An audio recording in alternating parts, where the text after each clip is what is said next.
വീരയോദ്ധാക്കളായ അച്ഛനും മുത്തച്ഛനും പിതാമഹന്മാരും പിതാവിൻ്റെ മാതുലന്മാരുടെ ദിവ്യത്വവും ഒട്ടും തന്നെ കുറയാത്ത ധീരൻ. ചരിത്രത്താളുകളിലെ വിശ്വവിഖ്യാത യുദ്ധത്തിലൂടെ പൂർവികർ നേടിയെടുത്ത രാജ്യത്തിൻ്റെ അമരക്കാരനായി അവരുടെ പ്രതീക്ഷയായി നിലകൊണ്ടവൻ. തൻ്റെ മാതാവിൻ്റെ ഉദരത്തിൽ തന്നെ ജീവനറ്റുപോയി. പിന്നീട് ഭഗവാൻ വാസുദേവനാൽ പുനർജനിച്ചവൻ. അങ്ങനെ ഭാവിയുടെ പരീക്ഷണങ്ങളിൽ നിന്നും ജീവൻ വീണ്ടെടുത്ത് പിറവികൊണ്ട അവൻ്റെ നാമം പരിഷിത്ത്.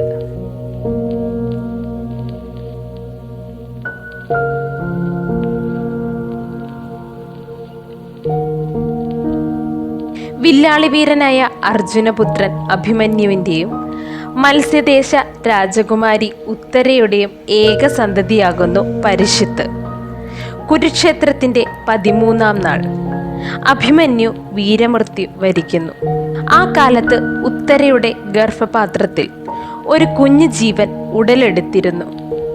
എന്നാൽ കുരുക്ഷേത്രം പര്യവസാനിച്ച ശേഷം പാണ്ഡവർ വിജയം കൈവരിക്കുകയും കുരുകുമാരന്മാർ ഏവരും വധിക്കപ്പെടുകയും ചെയ്തിരുന്നു. എന്നാൽ കുരുകുമാരന്മാരുടെ പ്രിയ സുഹൃത്താകുന്നു അശ്വത്ഥാമാവ്.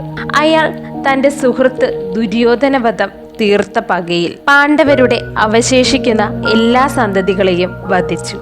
പാണ്ഡവരുടെ ഒരു പരമ്പരകളെയും അവശേഷിപ്പിക്കില്ല എന്ന ചിന്തയിൽ അയാൾ ഉത്തരയുടെ ഗർഭപാത്രത്തിൽ കിടക്കുന്ന കുഞ്ഞിന് നേർക്ക് ബ്രഹ്മാസ്ത്രം തൊടുത്തുവിട്ടു.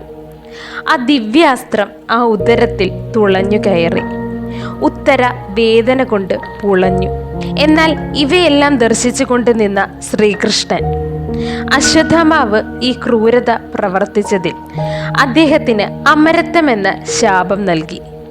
ശേഷം ഭഗവാൻ വാസുദേവൻ ഉത്തരയുടെ ഗർഭത്തിലുള്ള കുഞ്ഞു ജീവന് പുനർജീവൻ നൽകി. അങ്ങനെ മാതാവിൻ്റെ ഉദരത്തിൽ വെച്ച് തന്നെ ഇത്രയും വലിയ പരീക്ഷണങ്ങൾ നേരിട്ട അവനെ ഭഗവാൻ ശ്രീകൃഷ്ണൻ ജനിക്കും മുൻപേ തന്നെ ഒരു നാമകരണം ചെയ്തു. ആ നാമമാകുന്നു പരിഷിത്ത്. അങ്ങനെ ഉത്തരയുടെ ഗർഭകാലമെല്ലാം പൂർത്തിയായി. ഒരു പൊന്നോമന സന്താനം പിറവികൊണ്ടു. എന്നാൽ അവനെയൊന്ന് സ്വസ്ഥമായി താലോലിക്കാൻ അവൾക്ക് കഴിഞ്ഞിരുന്നില്ല. അവനെ കൺകുളിരെ കാണും മുൻപേ അവൾക്ക് തിരികെ പോകേണ്ടതായി വന്നു. കുഞ്ഞു പരിഷിത്ത് മാതാപിതാക്കളില്ലാത്ത ദുഃഖം ഒരിക്കലും അറിഞ്ഞിരുന്നില്ല. അവനെ ധീരനായ മുത്തശ്ശനും 4 പിതാക്കന്മാരും മുത്തശ്ശിമാരും ചേർന്ന് പൊന്നോമന കുഞ്ഞായി വളർത്തി. ആ കുഞ്ഞു വളർന്ന് ബാല്യകാലം ആയിപ്പോഴേക്കും അവന് വേണ്ട എല്ലാ വിദ്യകളും അവനെ അഭ്യസിപ്പിച്ചു. അങ്ങനെ ഗുരുകുലവാസമെല്ലാം പൂർത്തിയാക്കിയ വിഷുരഥൻ എന്ന പരിഷിത്ത് കുമാരൻ, അതായത് മഹാവിഷ്ണു ഭഗവാനാകുന്ന ശ്രീകൃഷ്ണനാൽ സംരക്ഷിക്കപ്പെട്ടവനാകിയാൽ തന്നെ വിഷുരഥൻ എന്ന് കൂടിയൊരു നാമം പരിഷിത്തിന് ഉണ്ടായിരുന്നു. ധർമ്മപുത്രരുടെ അനന്തരാവകാശി ഹസ്തിനാപുരിയുടെ സാമ്രാജ്യത്തിൻ്റെ മന്നനായി അഭിഷേകം ചെയ്യപ്പെട്ടു. അങ്ങനെ കഴിയവേ പരിഷിത്ത് മഹാരാജാവിന് വിവാഹം നടത്തുവാൻ ഏവരും ചേർന്ന് തീരുമാനമെടുത്തു. അങ്ങനെ നകുല സഹദേവ പിതാമഹന്മാരുടെ മാതാവിൻ്റെ ദേശമായ മാതൃദേശത്തെ രാജകുമാരി മാദ്രാവതിയെ പരിഷിത്ത് വിവാഹം കഴിക്കുകയും ജനമേജ്ഞയൻ എന്നൊരു സന്തതി പിറവികൊള്ളുകയും ചെയ്തു.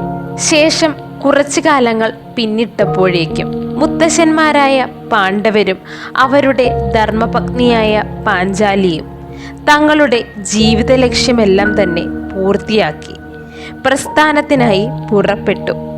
പിന്നീട് പല സാമ്രാജ്യങ്ങളും വെട്ടിപ്പിടിച്ച് പൂർവികരായ ഭരതനെ സ്മരിപ്പിക്കുന്ന തരത്തിൽ ജീവിതം നയിച്ചുകൊണ്ട് പരിഷിത്ത് ഹസ്തിനാപുരം ഭരിച്ചുകൊണ്ട് തൻ്റെ പൂർവികരായ ധീരന്മാർ എല്ലാം നേടിയെടുത്ത ഖ്യാതികൾക്ക് തിളക്കമായി നിലകൊണ്ടു.